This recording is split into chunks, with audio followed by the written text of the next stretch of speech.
बांग्लादेश में खलीफा अर्दोगन का Islamic agenda देखने को मिल रहा है। कट्टरपंथी जमाते इस्लामी को तुर्की से अब फंडिंग मिल रही है। आप समझ सकते हैं कि भारत के लिए कितना खतरा बढ़ गया है। अब इसी बीच भारत ने भी एक्शन ले लिया है और पीएम मोदी ने एक ऐसा कदम उठाया है जो तुर्की को टेंशन दे रहा है। जानेंगे जियोपॉलिटिक्स में क्या कुछ चल रहा है। हमेशा की तरह जानने को मिलेगा बहुत कुछ। आइए जानते हैं इन खबरों को विस्तार से। भारत के पड़ोसी बांग्लादेश में इस्लामिक कट्टरपंथियों की तुर्की से मदद मिल रही है। रिपोर्ट सामने आई है कि तुर्की की खुफिया एजेंसियां बांग्लादेश से कट्टरपंथियों को वित्तीय रसद सहायता उपलब्ध करा रही हैं। न्यूज 18 की एक रिपोर्ट में खुफिया सूत्रों के हवाले से इसकी जानकारी दी गई। अर्दोगन के इस्लामिक एजेंडे को आगे बढ़ाने में लगी तुर्की की खुफिया एजेंसियां बांग्लादेश में खास तौर पर जमाते इस्लामी पर खूब मेहरबान है। जमाते इस्लामी वही संगठन है जिसके पाकिस्तान की खुफिया एजेंसी ISI से भी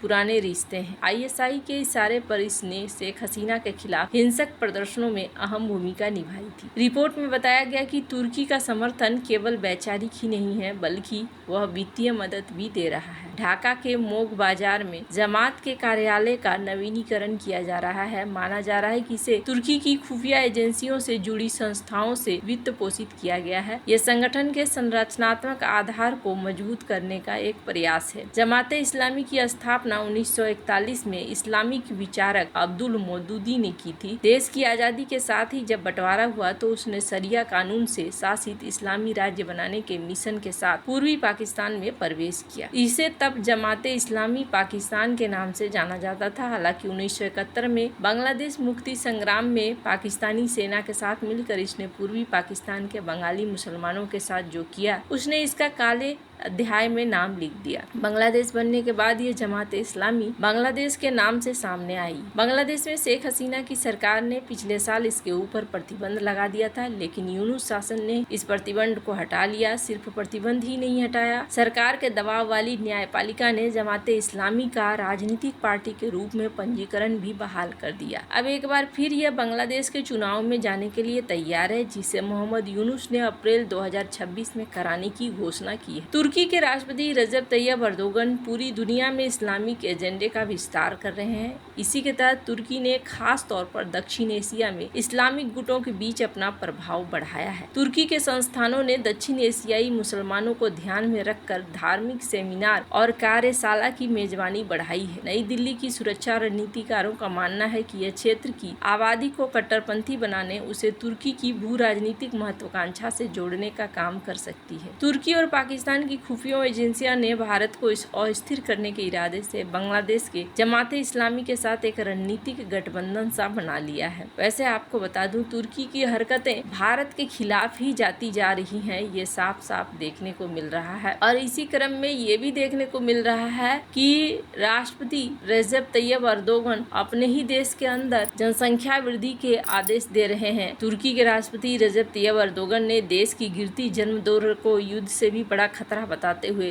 तुर्की के लोगों से अधिक बच्चे पैदा करने का आह्वान किया है। आधिकारिक आंकड़ों के अनुसार तुर्की की जन्म दर 2001 में 2.38 बच्चे प्रति महिला से घटकर 2025 में 1.48 हो गई, जो फ्रांस, ब्रिटेन, अमेरिका से कम है। इस स्थिति को आपदा करार देते हुए अर्दोगन ने परिवार का वर्ष घोषित किया और 2026 से परिवार का दशक शुरू करने की घोषणा की। सरकार ने जन्म दर बढ़ाने के लिए कई नीतियां लागू की हैं, जैसे नवविवाहितों को 1.5 लाख तुर्की लीरा का ब्याज मुक्त ऋण, तीसरे बच्चे से 5,000 लीरा मासिक भत्ता। अर्दोगन ने गिरती जन्म दर के लिए महिलाओं और LGBTQ समुदाय को जिम्मेदार ठहराया, जिनकी नारीवादी कार्यकर्ता बेरिन सोमेन की आलोचना की। उन्होंने कहा सरकार अपनी नीतिगत गलतियों को स्वीकार करने के बजाय महिलाओं पर दोष दे रहे हैं, जो बिल्कुल भी सही नहीं है। मुस्तफा कमाल अतातुर्क ने 1923 में तुर्की गणराज्य की स्थापना के बाद जनसंख्या वृद्धि को प्रोत्साहित किया ताकि प्रथम विश्व युद्ध और स्वतंत्रता संग्राम के बाद जनशक्ति की कमी को पूरा की जाए। उनकी नीतियां आधुनिकीकरण,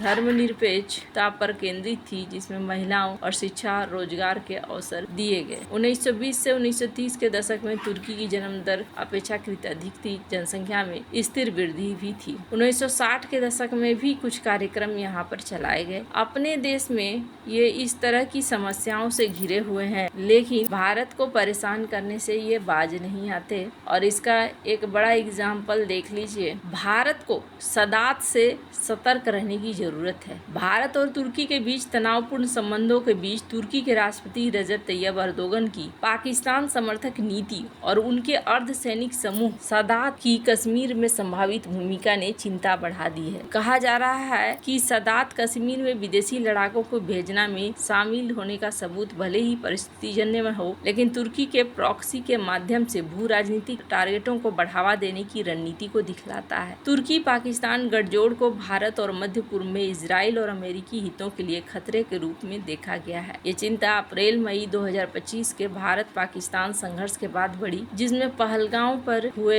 हमले के बाद देखने को मिल रहा है कि तुर्की और ज्यादा एक्टिव हो रहा है। सदात इंटरनेशनल डिफेंस कंसल्टिंग एक निजी सैन्य कंपनी है जिसकी स्थापना साल 2012 में अर्दोगन के करीबी सहयोगी अदनान तानीरी वर्दी ने की थी। ये समूह कथित तौर पर भाड़े के सैनिकों को प्रशिक्षण देता है और प्रॉक्सी युद्धों में शामिल है। विश्लेषकों का मानना है कि सदात कश्मीर में विदेशी लड़ाकों को भेजकर भारत के खिलाफ प्रॉक्सी युद्ध छेड़ सकता है। 2022 में सदात की एक बैठक में कश्मीर और फलस्तीन में लड़ाकों की तैनाती को लेकर चर्चा हुई थी। तुर्की ने अप्रैल 2025 में पहलगांव हमले के बाद पाकिस्तान को सैन्य और कूटनीतिक समर्थन दिया। फरवरी 2025 में अर्दोगन ने इस्लामाबाद का दौरा किया और 24 सहयोग समझौतों पर हस्ताक्षर किए, जिसमें रक्षा और खुफिया सहयोग शामिल था। भारत ने तुर्की की कंपनी सिलेबी की सुरक्षा मंजूरी रद्द की और तुर्की प्रोडक्टों चॉकलेट, कॉस्मेटिक्स, कपड़े का बहिष्कार शुरू किया। विदेश मंत्रालय के प्रवक्ता रणधीर जायसवाल ने तुर्की से पाकिस्तान को सीमा पर आतंकवाद को बंद करने की बात कही। तो यहाँ पर एक और चीज देखने को मिल रहा है कि अब है भारत की बारी। भारत क्या करेगा? तो यहाँ पीएम मोदी ने यहाँ एक्शन लेना शुरू कर दिया है। ऐसा नहीं है कि भारत एक्शन नहीं लेता है, भारत बहुत दूर की सोचता है। प्रधानमंत्री नरेंद्र मोदी कनाडा में G7 शिखर सम्मेलन में भाग लेने के लिए जाते समय साइप्रस और वापसी में क्रोएशिया का यात्रा करेंगे। ये यात्रा भारत यूरोप में बढ़ती उपस्थिति को मजबूत करने का हिस्सा है, क्योंकि साइप्रस और क्रोएशिया दोनों ही यूरोपीय संघ के सदस्य हैं। और साइप्रस की यात्रा विशेष रूप से महत्वपूर्ण है क्योंकि यह तुर्की के पाकिस्तान के प्रति समर्थन और भारत पाकिस्तान के बीच हाल के सैन्य तनाव के बीच हो रही है। यह किसी भारतीय प्रधानमंत्री की साइप्रस की तीसरी यात्रा होगी। इससे पहले इंदिरा गांधी 1983, अटल बिहारी वाजपेयी 2002 में साइप्रस का दौरा किया था। तुर्की और साइप्रस के बीच तनाव 1976 में तुर्की द्वारा उत्तरी साइप्रस पर कब्जे और तथाकथित तुर्की गणराज्य उत्तरी साइप्रस की स्थापना के कारण है। तुर्की का पाकिस्तान के साथ गहरा संबंध है। हाल ही में भारत पाकिस्तान संघर्ष, राष्ट्रपति रजब तैयब अर्दोगन का पाकिस्तान के प्रति समर्थन